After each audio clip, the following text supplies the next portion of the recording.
दोस्तों बहुत ही पुराने समय की बात है। एक राज्य में एक राजा हुआ करता था। उसके दो रानियां थी। दोनों ही रानियां निसंतान थी। राजा ने सभी मंदिरों में जा जाकर पूजा पाठ करवाई, घर में भी पूजा पाठ करते थे। दोनों रानियां भगवान के बार बार विनती कर रही थी, लेकिन फिर भी वह मां नहीं बन पाई थी। एक बार की बात है, एक सन्यासी उस राज्य से गुजर रहे थे। राजा के दरबार में सभी लोग कहने लगे कि वो सन्यासी बहुत ही महात्मा है और बहुत ही दूर अंतर्यामी है। क्यों ना उन्हें राज्य दरबार में बुलाकर इस समस्या के बारे में विनती की जाए। राजा ने कहा, सन्यासी को आदर सहित महल में ले आइए। जब वे महात्मा महल में पहुंचे, तब राजा ने दोनों रानियों को बुलाकर कहा कि महात्मा जी का सत्कार बड़े ही आदर के साथ होना चाहिए। बड़ी रानी उसी वक्त तैयार हो गई और महात्मा को बड़े आदर के साथ खिलाने लगी और उसकी सेवा करने लगी। छोटी रानी महात्मा के कटे फटे कपड़ों को देखा और उसकी दरिद्र को देखकर उसे उसको वो इनकार सेवा से इनकार कर देती है। छोटी रानी को अपने रूप और धन पर बहुत ही ज्यादा घमंड था।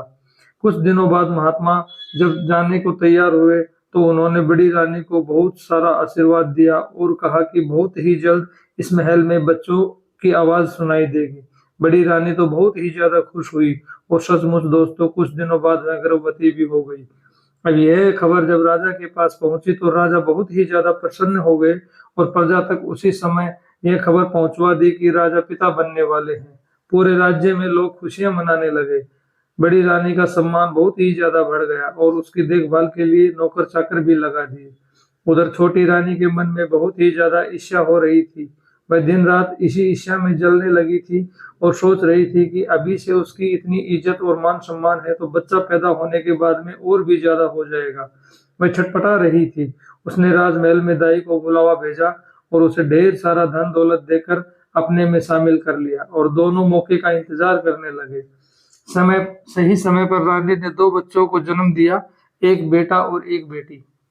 दाई ने तुरंत बच्चों को एक झांपी अर्थात टोकरी में डाला और रानी के पास ले आई और रानी को बड़ी रानी के पास में बच्चों की जगह दो पत्थर रख दिए। बड़ी रानी ने जब होश हुआ तो बच्चों की जगह पत्थरों को देखा तो बहुत ही ज्यादा हैरानी हुई। उसने सोचा कि यह कैसे हो सकता है। उधर राजा खुशी से झूमते हुए जब बड़ी रानी के पास पहुंचे, तब उन्होंने देखा कि यहाँ तो दो पत्थरों ने जन्म लिया है। वह उसे ताकते रह गए। उसी समय राजा ने दाई को बुलवा भेजा और दाई से पूछने लगे कि ये सब क्या है। तो दाई ने कहा कि राजा जी, बच्चों की जगह पत्थर पैदा हुए हैं। इस बात पर राजा को बहुत ही ज्यादा गुस्सा आया और वह बड़े रानी को बंदी गृह में बंदी बना दिया और पूरे राजमहल में ये बात फैल गई कि रानी को ईंट और पत्थरों ने जन्म दिया है। उधर छोटी रानी अपने दो चौकीदारों को बुलाकर वह झांपी दे दी और कहने लगी कि इस झांपी में दो बच्चे हैं, दोनों को ले जाओ और मार कर कहीं दबा देना। दोनों चौकीदार झांपी लेकर जंगल में पहुंच गए। जैसे ही झांपी को खोलकर चौकीदारों ने देखा तो उनके होश उड़ गए। दोनों बच्चे बहुत ही सुंदर और रूपवान थे और खेल रहे थे।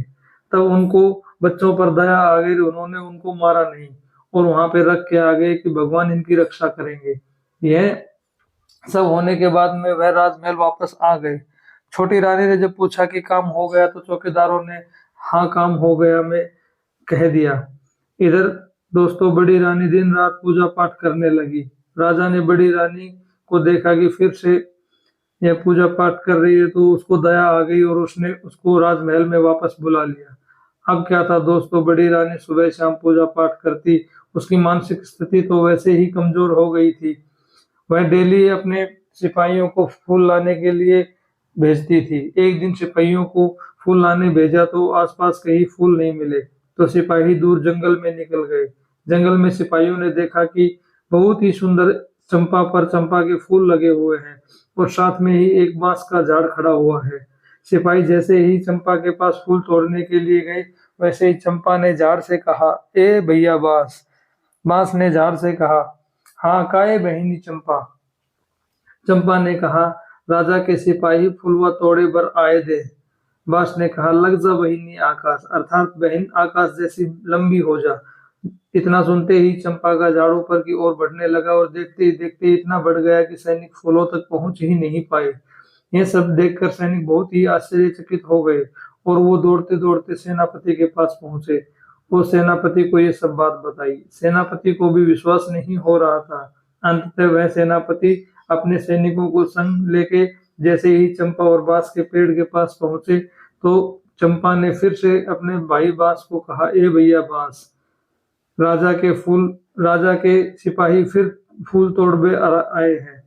बांस ने कहा, लग जा बहिनी आकाश। जैसे ही बोला चंपा का झाड़ बढ़ते बढ़ते अब दोबारा फिर आकाश की तरफ ऊंचा हो गया और सभी ये देखते रह गए।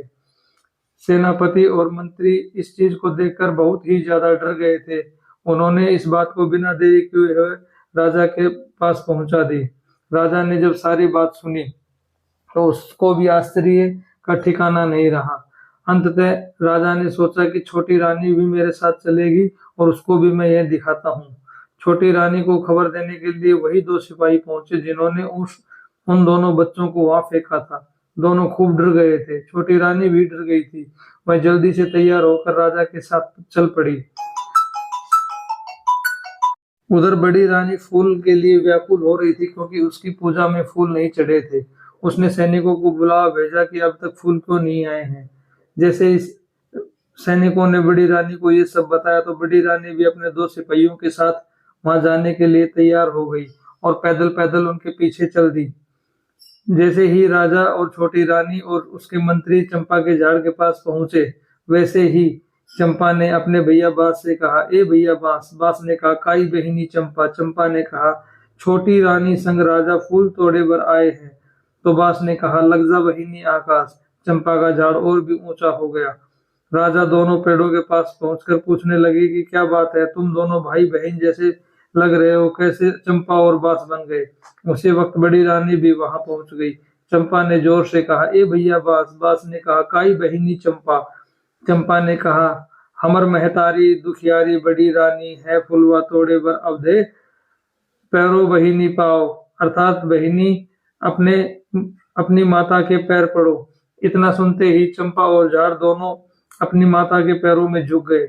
इस प्रकार से झुके देखकर बड़ी रानी ने उनको अपने गले से लगाया और रोते हुए जैसे उसके आंखों से आंसू निकलकर चंपा और झाड़ के ऊपर गिरे तो उसी वक्त दोनों मनुष्य में बदल गए। एक लड़का और एक लड़की। यह सब देखकर दोनों आपस में अपनी माँ से लिपट लिपट कर रोने लगे और सारी कहानी बता दी।